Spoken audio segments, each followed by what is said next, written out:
Welcome to Hacking Your Leadership. I'm Chris, and welcome to this week's Thoughtful Thursday. A huge thank you to everyone listening right now, especially those of you who tune in every week.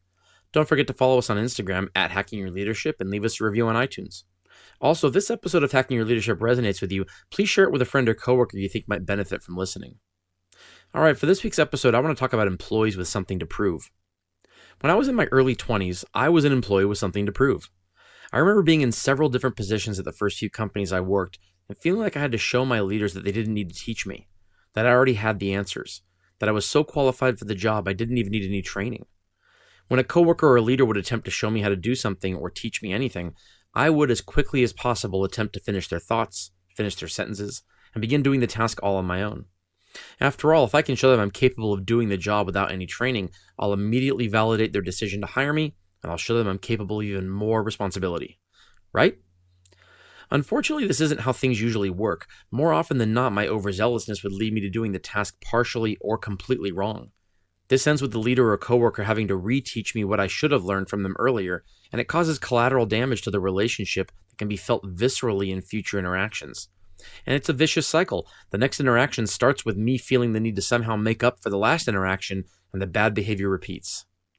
I'm willing to bet there are hundreds of people listening right now who have employees reporting to them who do some of these things.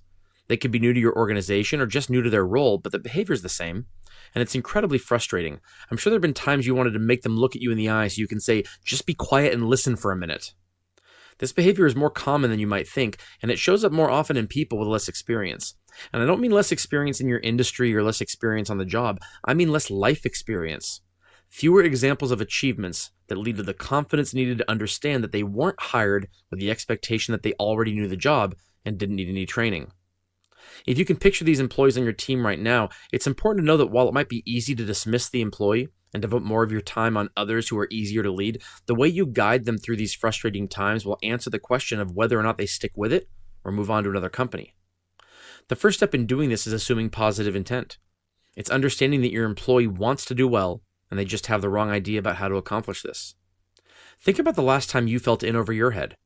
Maybe you oversold your abilities to someone and now you have to deliver on your pitch. All you want to do is make a good impression.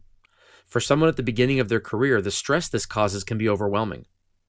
As the leader, it's your job to help these employees put these big bags of bricks down so they can focus on their actual expectations for the first few months in their role, learning being chief among them. Sit the employee down with you and start by relating a story when you really tried to do the right thing and it turned out wrong. Be vulnerable. Be fallible. Meet them on their level.